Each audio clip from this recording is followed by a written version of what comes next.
Well, good evening. Hey, this is Alex Freytag. I'm class of '87 from Clemens Academy, and welcome to the first edition of the ironically named Continuing the Quest. But next time we'll be continuing the quest.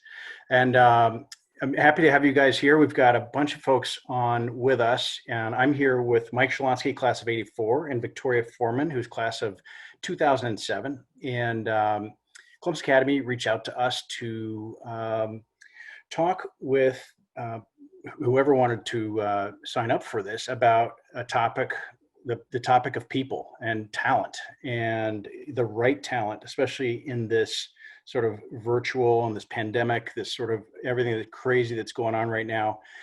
And so Mike and Victoria and I put together sort of an hour long, it's going to cruise pretty fast, but it's an hour long kind of set of well, some information, but also some opportunity for Q&A for all of us, to have a conversation around this topic and help you guys listening in any way we can. Some surveys from Clemens Academy showed that alumni really wanted to have some ideas on better leveraging the power of the Academy network and having alumni kind of have the chance to help each other find either the first job or another job, the next promotion, that kind of thing, and business connections, but really serving as resources for our fellow Vikings. So that's what we're here to do. And the way this will kind of work, and I'm going to say the word next, and this, I have no control of the slides. This magic person behind the green curtain here will actually forward these slides and advance the slides for us. So, but this is our promise today. We're going to have some fun, but we're going to try to provide access to something that you really couldn't otherwise get access to. So these really easy, low risk, kind of 1 hour continuing the quest events will become more frequent. And we're going to learn a lot as we go through this, but we're hoping also that you learn something new. We're going to share our best tips, our advice so far as the slide here says with you today. And ideally, you're going to leave with a couple of tools, a couple of ideas that'll help you. We're also going to leave you with some contact information of us if you have further questions that we don't really get to answer on this in this format, and then also you get a copy of these slides as well. But ultimately, we want to help you guys, all you listeners, to build your Academy network. A couple of next housekeeping issues. This is 1 hour long. We're going to try to allow enough time for abundant Q&A, and all three of us will be on video at that point. We're going to show you some slides up until that point, so you just hear our audio. And of course, you guys don't have video or audio functions right now, so it's very low risk. You can be doing the dishes, you can be in your pajamas or whatever. But if you do have a question, and we do encourage you to ask us lots of questions, there's a little button at the bottom called Q&A, and just click that and a little window will pop up. You can type your question in there.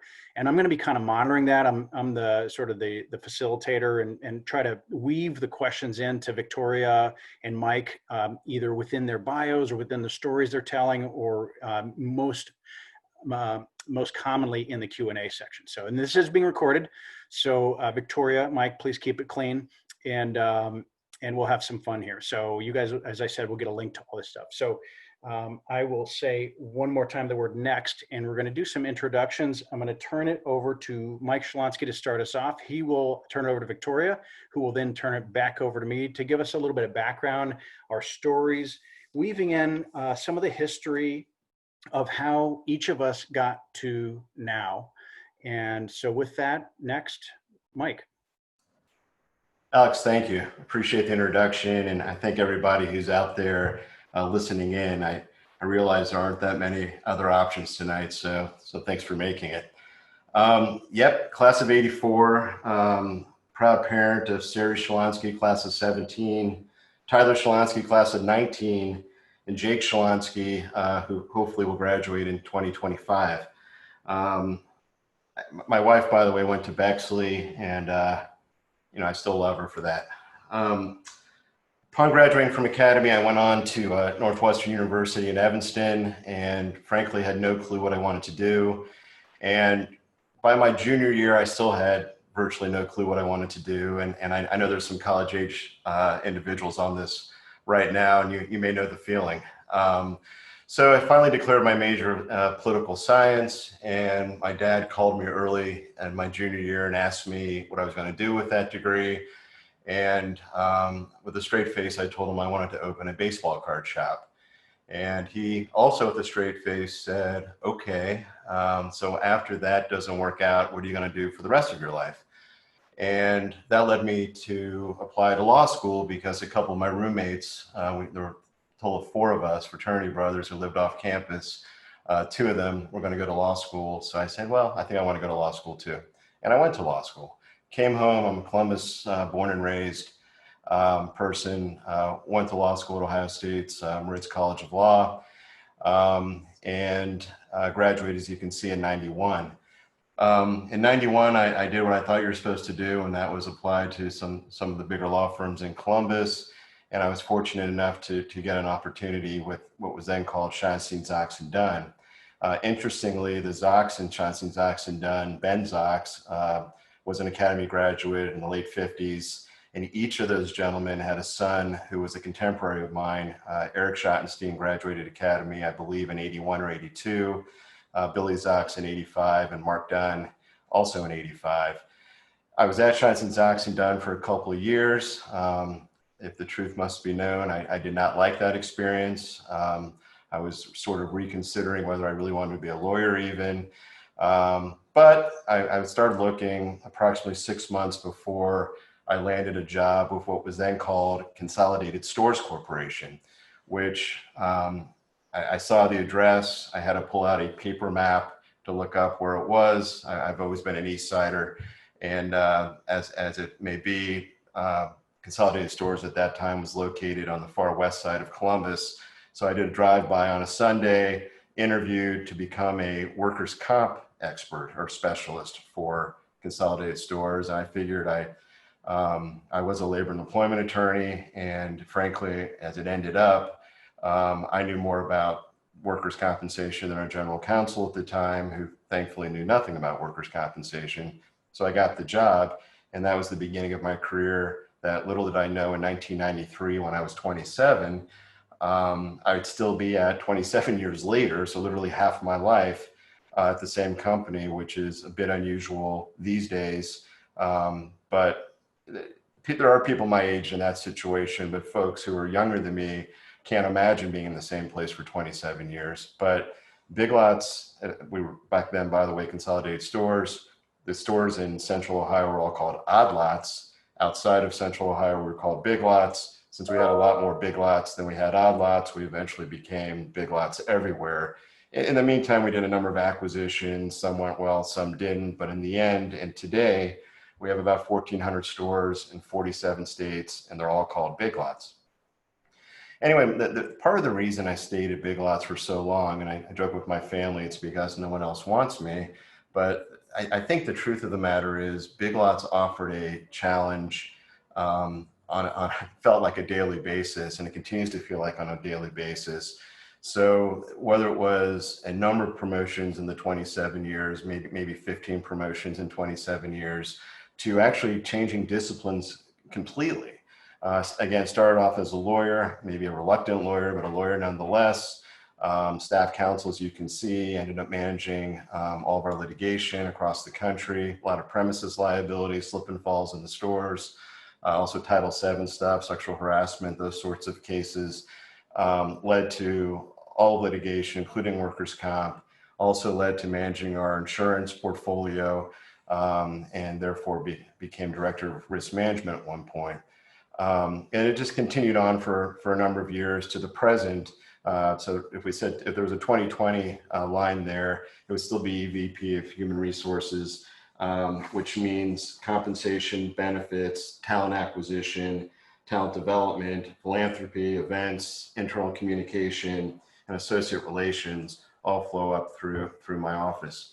So anyway, it's been a really fun ride, but every morning I wake up looking forward to going to work, and I think that's probably the number one reason I've stayed here this long. I think I've probably gone past my time limit, so I'll pass it on. Next slide to Victoria Foreman, class of 2007.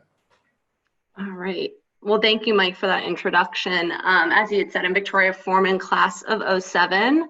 Following my time at Academy, I made my way to Colgate University, where I was an English major and education minor, and spent some time continuing my field hockey career and playing at the collegiate level there. I think, like, many of some of probably the college students on the line today, I graduated with an English degree and not really sure what I wanted to do after college. I spent a lot of that summer, I remember, networking and trying to figure out, did I want to stay, go back to Columbus, stay on the East Coast? And I had found a company, the advisory board, out of Washington, D.C., that did healthcare technology and consulting sales. I'd actually applied for a role there and then realized that a girlfriend of mine from Colgate, who I played field hockey with, worked there. And so I bring that up because I think it's so important to remember that even if you apply to a job, I remember they got thousands of applications, but leveraging that network really allowed me to actually, I think, land an interview. And I was there for about 5 years working in sales and marketing before getting recruited over to Politico to help lead a launch for a product and a sales team there as well. Throughout my time in sales and marketing, I always had kind of recruited and built teams, had always been really interested in recruiting and talent acquisition. I got to a point, kind of being in Washington, D.C., was ready to make my way back home.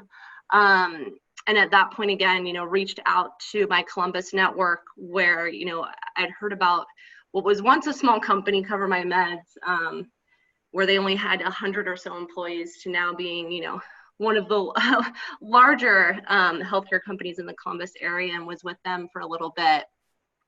I then, again, was kind of ready to get out of sales, get off the road, and had always kind of had this itch to want to go to talent acquisition, always interested in recruiting, helping people find jobs and really career paths, something I'd always been really passionate about in the roles that I had previously. And again, leveraging the Columbus Academy network, I'd actually gotten in touch with someone whose husband worked in that space for years and was starting a brand new company, and it felt like just the right fit for me. I went over with them very early on, was one of their first employees, and have been there ever since.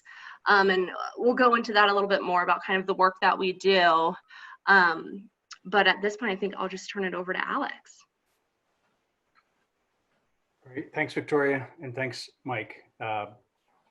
So I have a completely different road, and I'll kind of go through it. And I've put in the column to the right there sort of the Columbus Academy related connections that actually really helped me move forward.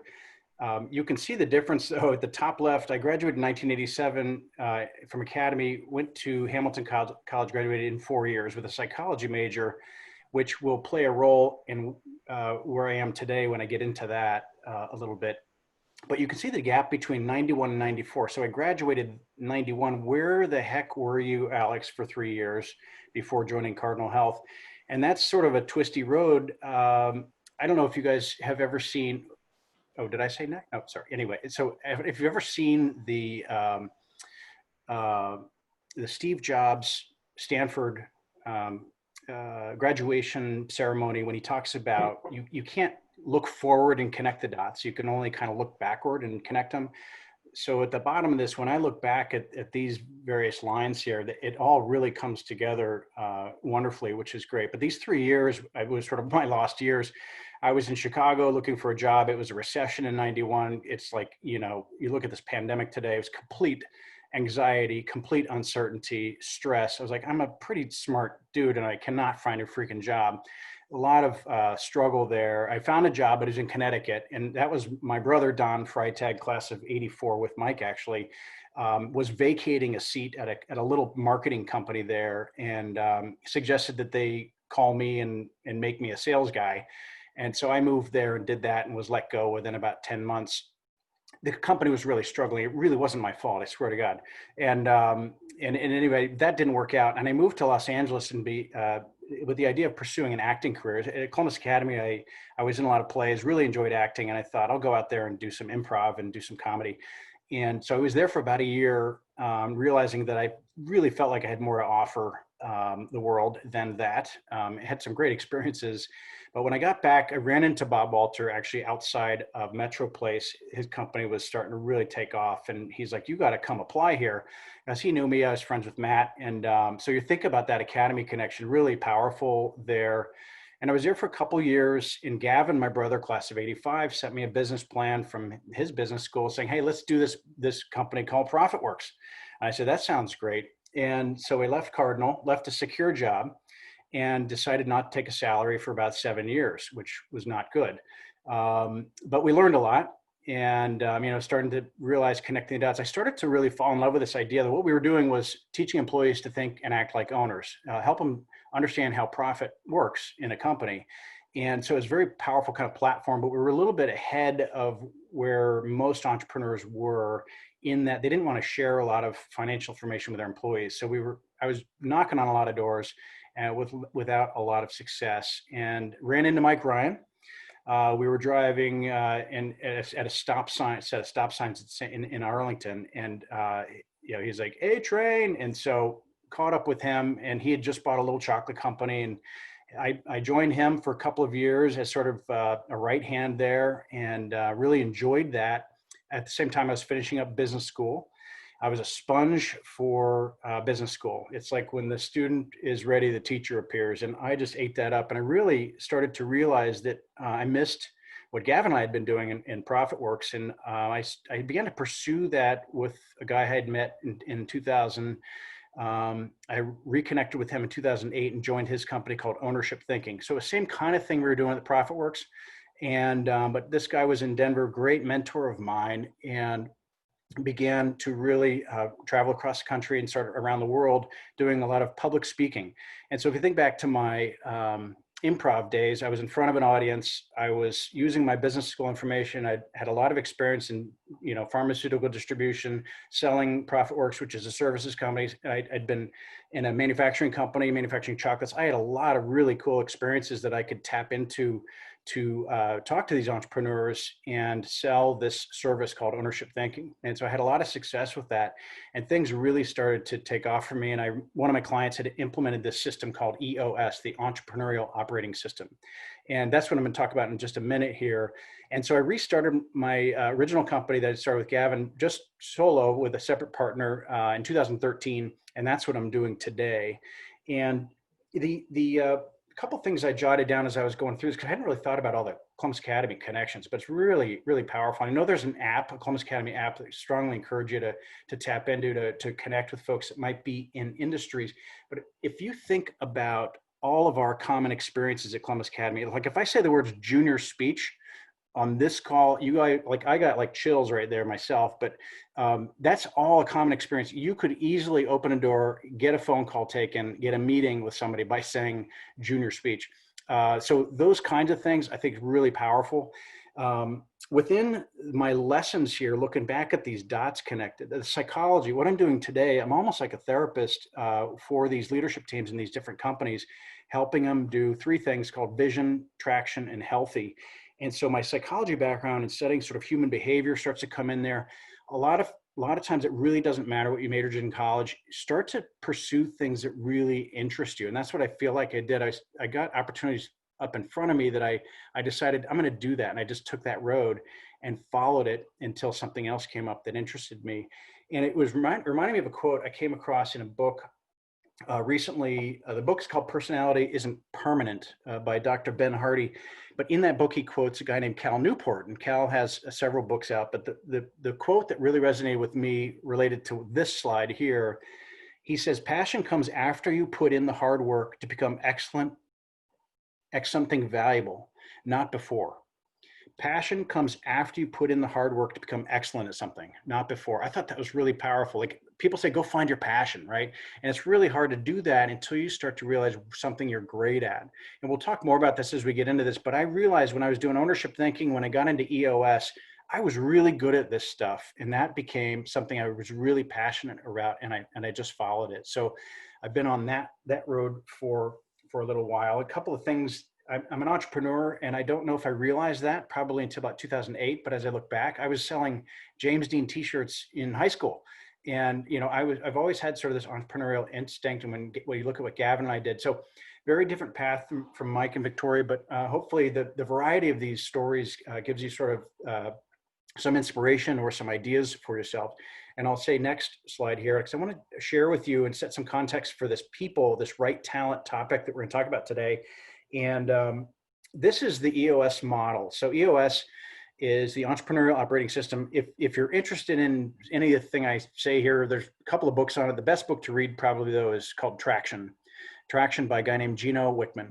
And he describes this whole model. We're not going to talk about all 6 of these components, but I give you a high level overview, and we're going to talk about the people component and a couple of key tools there that will tie into the idea of search and talent and job search and some of the things we're talking about in this panel today.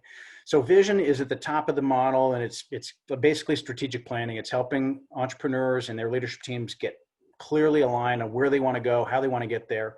People, just to the left of that, is making sure they have the right people to achieve that vision. And that's what I'm going to dive into in just a minute. Data is having good access to solid data, moving away from opinions and subjectives. And if you just look at those top 3 components of a business, if you're really strong in vision in a business, you're great at people, you got all the people in the right seats, you got great data, accurate, timely data, you have a really great company, and all your barriers to success really stand out. And we simply call those issues. And that's the 4th component. And issues, I would ask Mike or Victoria to unmute, and I'll guarantee if you guys unmute while I'm sort of stalling for time here, how often at Big Lots and at Mix, Victoria and Mike, do you guys have issues? Well, we're all the time, right?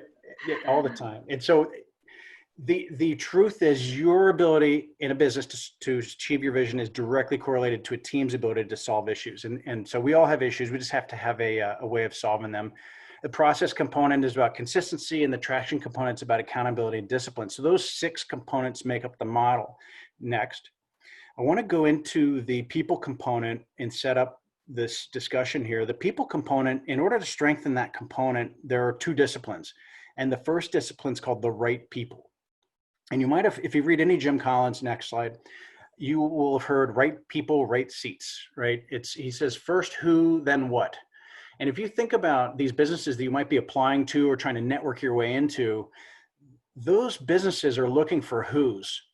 They're looking for the right who's and make sure that those people are in the right seat. So I just want to give you a couple of nuggets, a couple of ideas around that as you look toward these businesses and try to find that right fit.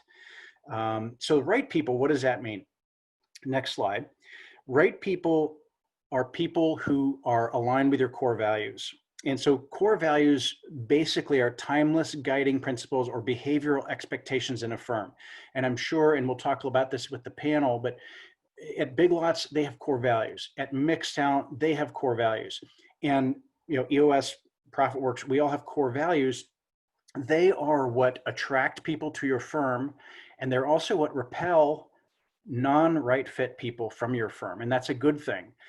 So one thing I'll encourage you to do is, and I'm sure you do this, but when you're looking at a company and researching the heck out of it online before you even talk to anybody, look for core values somewhere on their website. Try to find out, what do they believe? What are their behavioral expectations? Every business has different core values, and they tend to, if they really use the core values, they will hire people who share the core values. They'll fire people who refuse to live by those core values, and they'll review, reward, and recognize people around that. They really want to live and breathe those core values. As an example, Southwest Airlines, which everybody knows, has 3 core values. It spells SWA, Southwest Airlines, right? SWA. S is servant's heart, W is warrior's spirit, and A is attitude, like a fun-loving attitude. And if you think about the flight attendants and the folks who work at Southwest, servant's heart, warrior's spirit, fun-loving attitude, it attracts people to that firm, and it repels people who don't subscribe to that. So if they buy another airline and the people are not fun, they're not going to make it in that culture. So culture fit is super important, and we'll talk about that with the panel here. And that's on the core values side. There's a people analyzer, next slide.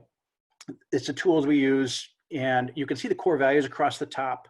And there's employees' names down the left side there. And this is one way to think about how to use core values in a firm, because some people are going to live and die by those core values. Others are going to be pretty mediocre, and some are going to be downright awful. They're just not fits for the organization. And so the way we kind of score this next build is a plus, plus, minus, minus three sort of ways to grade somebody. So if you're thinking about joining a firm and you know their core values, start to think about how you line up with their core values.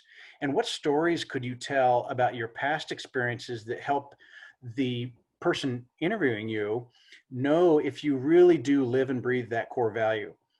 A plus means most of the time they subscribe to that core value and live that core value. A minus means most of the time they behave the opposite of that core value. So you look at Martin Gilbert in Humbly Confident, he might be overly confident. He's arrogant. He's not humble about it, right? Or Help First, he's more about me versus we, and trying to help and do the right thing. He always does the wrong thing, so he's a minus there. And a plus minus is kind of like a C.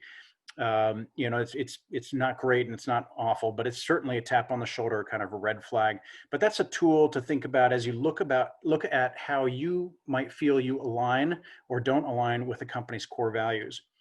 The second, next slide, discipline to strengthen that people component, next build, is the right seats component. And this is a tool we use called the accountability chart. So if you think about entering a business, they've got a demand creation side, marketing and sales. They've got operations, which is delivering the product or the service. And they've got finance, which might have all the administrative sort of back office, accounting, HR, IT, finance type functions. Those three at the bottom here, they report to an integrator, or maybe it's called a president, and that president might report to a CEO.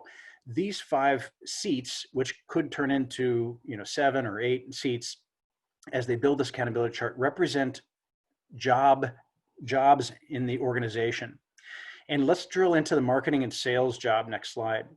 The marketing and sales job, for example, as you look at joining a firm, is going to have a job description with it. And one thing you want to ask yourself is, as you read that job description, do I get it? Like, do I really get those roles and responsibilities associated with that job? Do I want it? Do I literally jump out of bed wanting to do those things? And an example of that might be a finance person that may be sitting in a sales seat, or a salesperson that's sitting in a finance seat.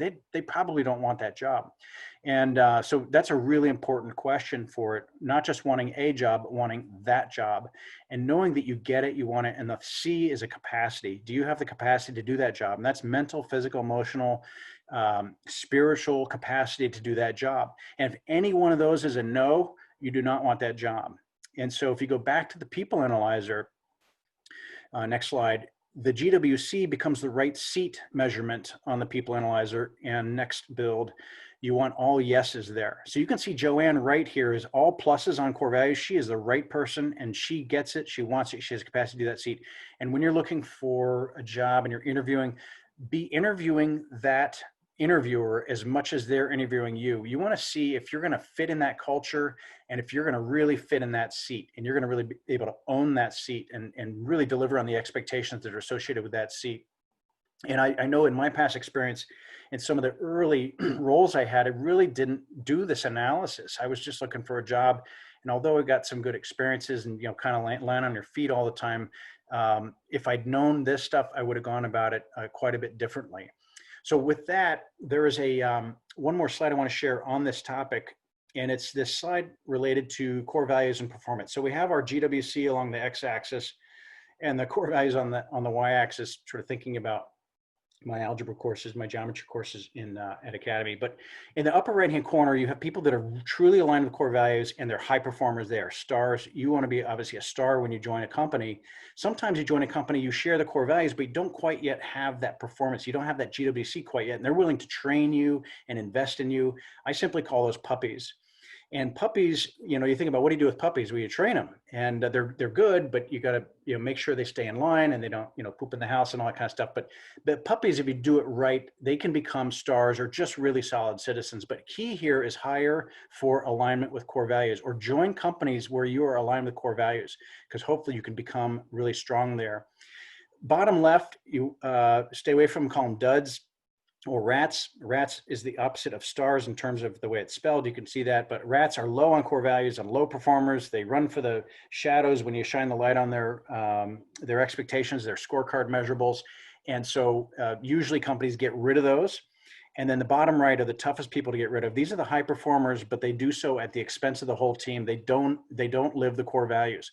And if you're a star in a business and you have to go in every day and deal with a terrorist all day who's a high performer, but they're a real jerk and you don't like dealing with them, you're eventually going to leave. So good companies who don't get rid of their terrorists or turn them around lose some of their best people. Their stars go out, I say. And so that's an important kind of way to think about when you're joining a firm. You want to join. A players like to be hanging out with A players, like high performers, people who love being accountable. And so that's sort of a context for this people conversation we're going to have. And with that, if I want to just also encourage you to type in questions. If you have questions around core values, questions around get it, want it, capacity to do it, or how to evaluate a firm's core values, that kind of stuff, we have that Q&A box. So strongly encourage you to keep typing in there. And I'm going to, next slide, turn this over to Mike to give us his story as we, next slide, get into more of the EOS model, but more of the people and the right talent topic that Victoria and Mike will help us understand a little bit better, and then open it for questions and answers. So thank you very much for letting me talk to you guys about EOS. Alex, thank you. Next slide, please. You know, one of the points, the networking point, look, I can't get you a job in the corporate office here at Big Lots, but what I can do, unless it's in human resources, by the way, but what I can do if you're interested is direct you to our biglots.com website, go to the careers part and see what's available. We are deemed an essential retailer. We've been open the entire pandemic. We've been hiring in the building that I happen to be sitting in right now, the entire pandemic. What I can do if you're interested is you send me an email with your resume, what job you're interested in. We have a conversation. And the beauty of it is, because of the Columbus Academy connection, you go to the top of the pile. Again, this assumes you're qualified and all the obvious things. If the job requires that you're a lawyer and you don't have a JD behind your name, it's not going to happen. Believe me, we get plenty of resumes of folks who I don't think they read the job description. They just send in their resume for any job. But if you're qualified for the job, and every job we post, we get at least 100 resumes in from across the country, you go to the top of the pile, which means you're going to hear from a recruiter. You're going to have that first level conversation / interview with a recruiter, and they're going to know, because I'm going to tell them this is somebody I care about, and I'll tell them exactly why, because of the high school connection, frankly.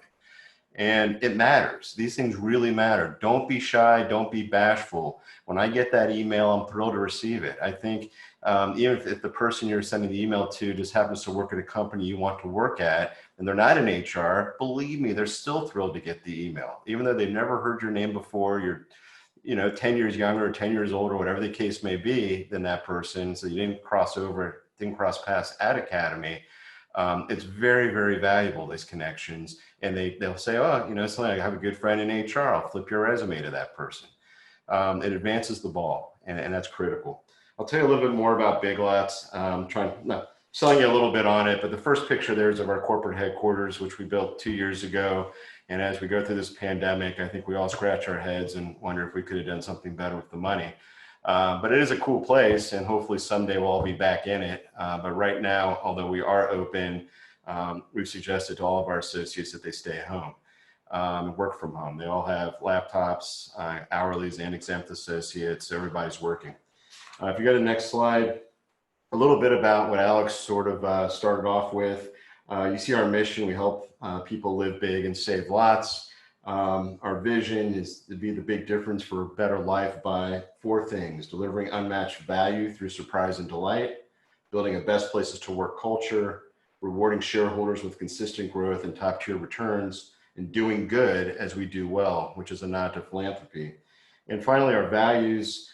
Lead with Jennifer. Jennifer is our customer. Jennifer is the most popular name in our rewards portfolio. So we went with Jennifer. We use customer research to find new ways to help Jennifer save money and time. We treat all like friends. We see shoppers, colleagues, and vendor partners as trusted friends.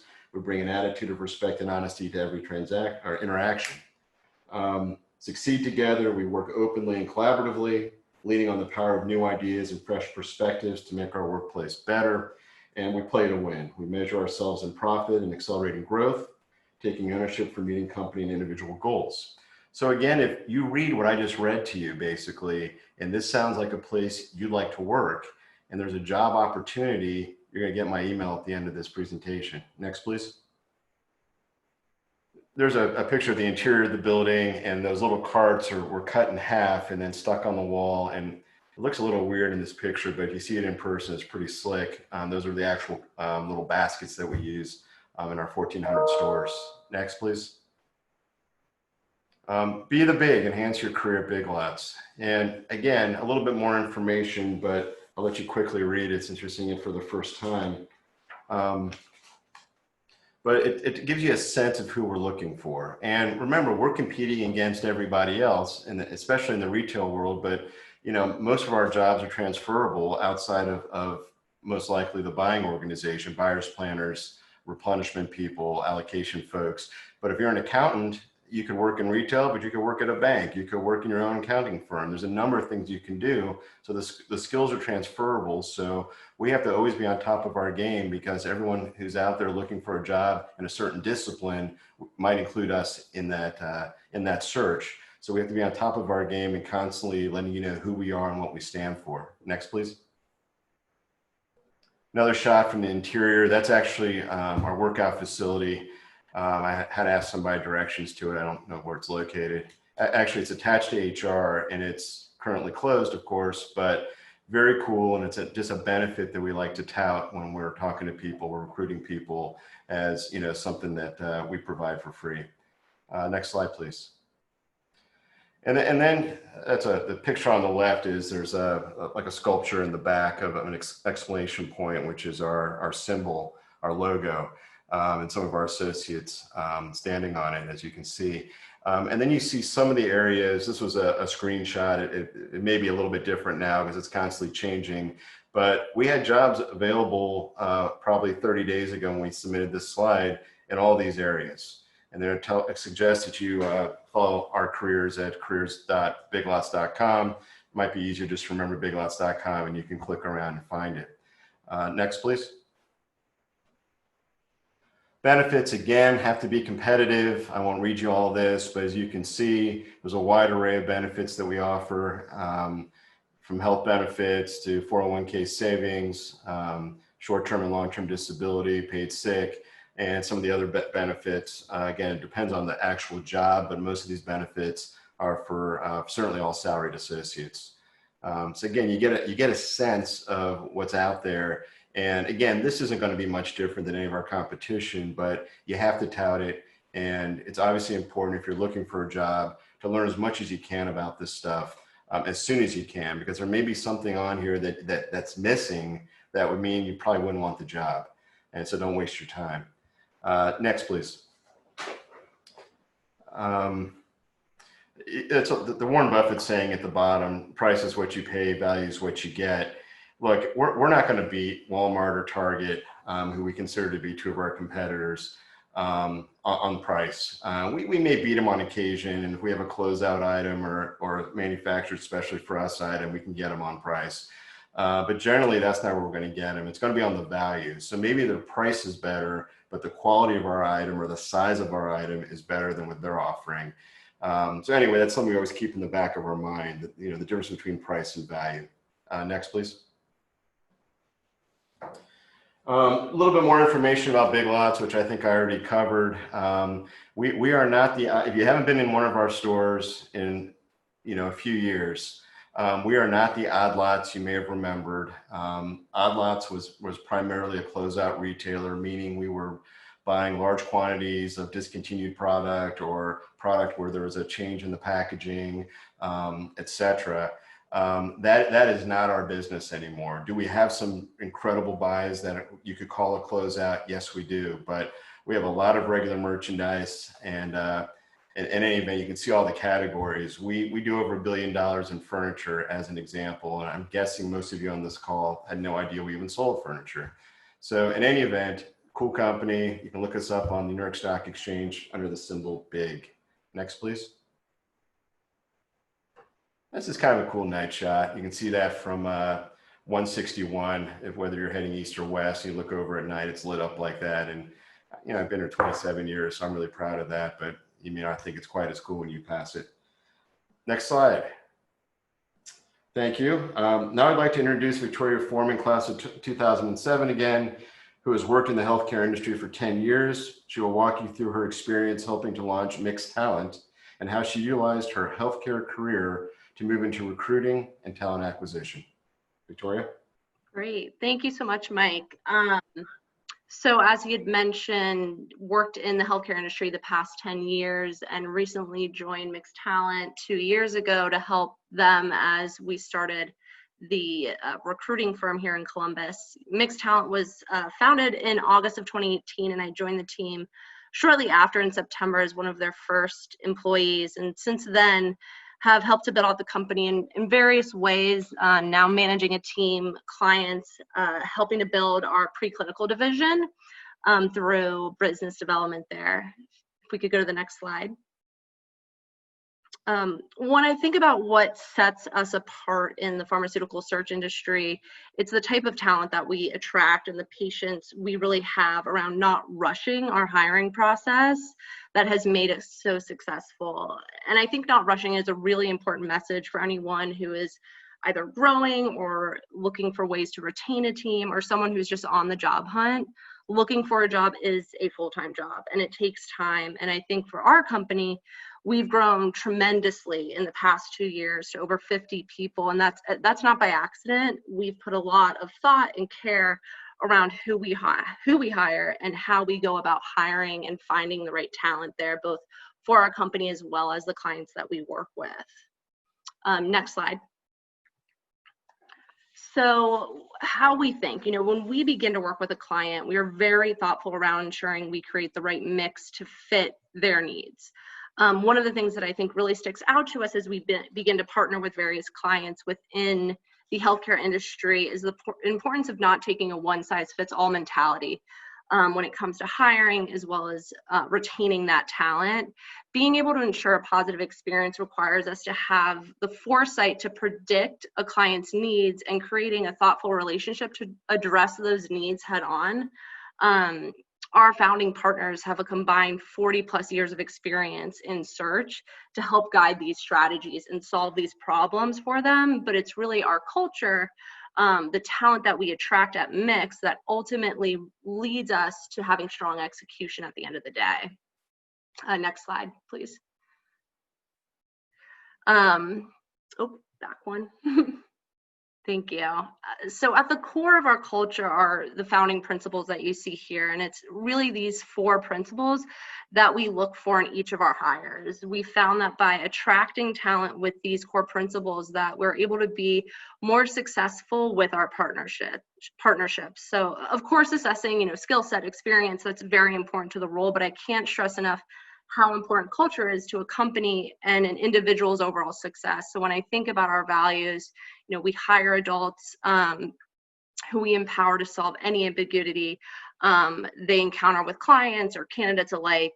We support our team to prioritize caring about the clients at the end of the day, the candidate's experience. And when we do this, we're able to deliver, and overall, it's a win-win for all those involved. I think the one thing that I really want to highlight on this that I see most frequently, both with clients and candidates alike, is ultimately getting to that why. I think it's by far one of the things that I hear most. It's important from time to time to really check in with yourself if you are answering that why at the end of the day, because it really should over your career change. As you grow, as you encounter different types of challenges, your why will change from when you're 25 to when you're 35 to when you're 45, depending on what you want to get out of your career. And ultimately, people move from different roles or different companies because their why is changing, whether it be the scope of the role that they're in, you maybe have outgrown that, or perhaps the why at that company has maybe shifted. If you wouldn't mind moving to the next slide, please. So what I've really found is that our culture, that we've attracted a team that's really more willing to go above and beyond. It's really what our X factor is because we're able to connect to people's why. And you don't always find that in the types of recruiters that you might be working with. If you could go to the next slide, please. I really think it's our strategic approach that when we begin a partnership with any client, we invest our time to learn about their therapeutic space, their patients, their company culture. We truly become partners with them. We do this by bringing in speakers, industry leaders. We hear from patients themselves. And it's really this approach that helps our team to connect to not just our why, but our clients' why too. And we've just really found that this investment up front in our team is really what allows them to be passionate about whatever company we might be working with, the roles that they might be recruiting for. And ultimately it leads to, a stronger retention rate within our company, as well as we are hiring folks on for our clients. If you wouldn't mind going to the next slide there. You can see here that, our X factor is really built up from a few things. We have a quality group of recruiters at Mix. We really care deeply about the candidates and the client experience. Our customized assessment work really allows us to assess candidates for fit, both within their actual role that they're interviewing with, as well as within the company's culture as a whole. And we take the same approach when attracting talent for our company. And it's really interesting just to see how when you tie everything back to your core principles, it really, that investment, you can see how it can spread into everything that you might do. If you wouldn't mind going to the next slide here. I really just wanted to include this one here because you can see we work with clients of all sizes, and our partnerships may look different depending on their needs, but our approach is virtually the same. So whether we're working with a client and helping them to build out from, ground up like Glimpse Bio here, or working with a larger biotech like Biogen and helping them to build out an all-new Alzheimer's division, when you connect with your clients, when you understand their why, when you understand the candidate's why, that really allows us to be excited about what we're doing, but then also attract and retain the right talent. So I think wanted to get through that so we could get to some questions here. So I'll turn it back over to Alex.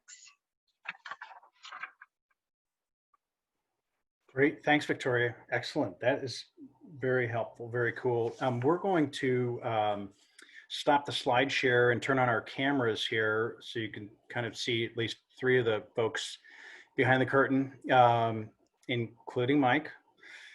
There he is. All right. Never a doubt. Never a doubt.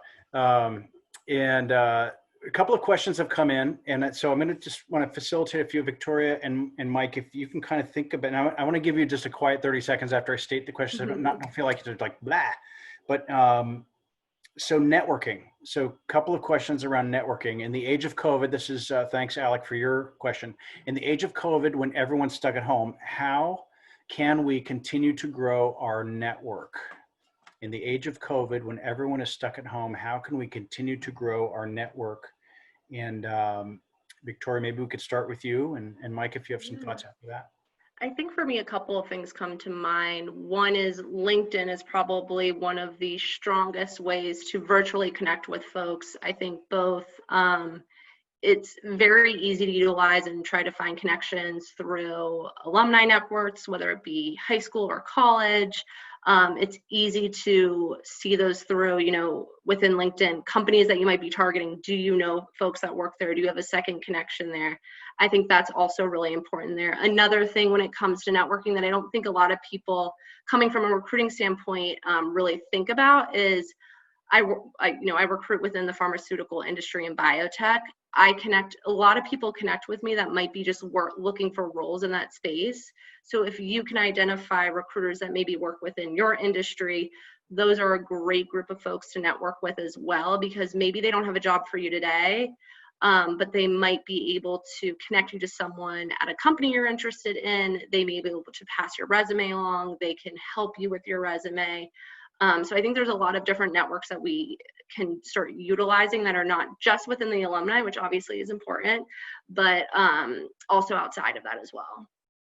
Yeah. Just one quick note, Mike, and I'll let you jump in. I mentioned this to Alec in the response, but taking Zoom coffees. I mean, somebody reaches out to me and says, hey, do you have, usually it's 30 minutes to go get a cup of coffee or something, which usually takes like an hour and a half. The Zoom coffee is much quicker, and it's just, how can I help? And so that's been sort of a common one for me is take as many of those as you can, fit them in like maybe 20-minute blocks. So you give somebody the 10 minutes to use the bathroom and, prepare for their next meeting. Mike, did you have additional thoughts? That's great advice, and the LinkedIn advice is obviously great advice too. It's our go-to as well. Look, another way, and it's typically for entry-level jobs more than anything, but we have entry-level jobs across the organization. I can't tell you how often I get a colleague walk into my office when people were walking into the offices. Now I'm getting it on Microsoft Teams, and say, "Hey, so-and-so is, this is their first or second job out of college, and, they're looking for this, and the skills match this. I've known so-and-so for a while. I'm really close with either their parents or I have a child who's best friends with this kid." And you'd be shocked at how often that is a really good door opener. And especially for those first and second, maybe even third jobs out of college. And away you go. Resume goes to the top of the pile because one of my colleagues is going to vouch for somebody. I'm okay, good enough for me. So let's see how it goes. And we put the resume on top, let them interview and see what happens. It's easy to do. That the key is not being shy. Asking, go back to your class of whatever year you graduate from academy or wherever your friends are, and start calling them up, zooming with them, and find out what they're up to. You can look them up in the academy directory with the app that I know Melissa sent out. You can begin to see people who are doing things that interest you, and you get to reconnect, and you also get to network a little bit. How, do you guys sort of tied into that? One of the questions I ask folks who network with me occasionally is like, what are you interested in? Like, tell me what, and if they say, I don't know, it really like causes me not to be able to help them that much, but being able to answer the question. And so it sort of led me to like, does Big Lots, does Mixed, do you guys do assessments? Do you look at any personality like profiles or, DISC or Myers-Briggs or that kind of thing when you're looking at fit for either the company or the seat, the job? Yeah, so our company does provide assessment work for the clients that we work with. And so we, throughout the interview process for the candidates, they will take this assessment, and we actually work with the client to figure out what type of person are we looking for from personality, skill set to fit within the scope of the role. And then we also compare that back to the culture of the company, because sometimes those don't always align with the type of role, the person that you're looking for within that. We found this to be really great, especially when you're building out whether it be really large teams, so sales teams of 100, 150, or even for executive work that we do. So we do use Myers-Briggs, but only on candidates above a certain level. So it's not every candidate. And the way we also do it here is there's a certain level that it's usual. Our level here is called director. So it's top 100 people in the company. I interview the final candidates, 100% of them. And believe me, if it's an IT professional or almost any other discipline but HR, they can fool me. I'm not a subject matter expert. They are. So by the time it gets to me, my assumption is they can do the job. So I barely scratch the surface on asking them about their prior work history because I don't care at that point because I know they can do the job.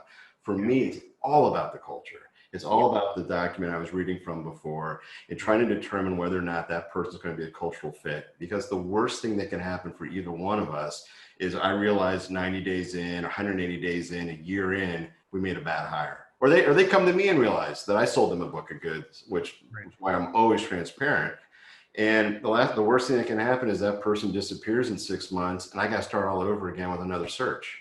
Yeah, and it's disruptive to the business. You get it. It's a disaster. So the cultural fit is every bit as critical as the ability to do the job. That's great. We have about 4 minutes left, and Victoria, I have a specific question submitted for you about how your role has changed since COVID. Are more people entering pharma? You know what? Pharmaceutical industry, healthcare industry, it's interesting. I haven't seen a huge slowdown in it for a few reasons. I think, yes, we've seen layoffs within it, but those companies that have drug launches coming up, things like that, we haven't seen a slowdown with that. The other thing that's interesting within research and development is a lot of that money is set aside 3-5 years earlier. So those roles aren't going to be stopped because that money, that budget that's there is already kind of set aside, and they're not going to slow down in that space. I think you'll see layoffs for just drugs that aren't doing well. But we haven't seen, I would say that's one of the industries that we've seen be really strong, and we're still hiring a lot. Yeah, yeah, that's helpful. Great. And Alec, hopefully that answers your question. Mike, there's a question specifically for you around retail sectors. In terms of your opinion on retail sectors you think might rebound or actually get stronger after COVID, and will fashion make a comeback? Mergers? Yeah, it's a really good question. Breaking news I think came out after the markets closed today. L Brands is going to do a 15% reduction in force, which is going to impact hundreds of associates. 5 minutes from where I'm sitting right now, 10 minutes from the academy. Ascena Group, which is Justice and Lane Bryant and Ann Taylor, also 2 miles from where I'm sitting right now in New Albany. They're in Chapter 11 and they're closing a bunch of stores. I think they said 600 or 800 or 600 Justice stores, a few Ann Taylor, et cetera, et cetera. So the rag guys, Macy's is on the verge. Nordstrom's isn't doing well. You saw Brooks Brothers went out of business, or at least in bankruptcy. They may all come back after the protection. It wouldn't surprise me, and they'll look a lot different than they look now. So it's a fair question. I don't know the answer. I think the segment we happen to be in, which is obviously discount merchandising, not heavy on apparel, although we do sell some apparel now. People are always going to need the things we sell: food, consumables, even home decorations, sofas, etc., linens. People need that stuff. Yes, you do need clothes, but it's so easy to buy some of that stuff online, and there's just going to be the fittest that win. And I think we're going to emerge from this pandemic with a much different looking retail landscape. And I'd be very surprised if some of these names that have already declared bankruptcy ever come out of it. Stage Stores is another one that's not as familiar here in Columbus, but they have stores all over the Midwest and small towns. People's they own Stage Stores themselves. In any event, I don't think any of these guys come back. At least a lot of these guys won't come back.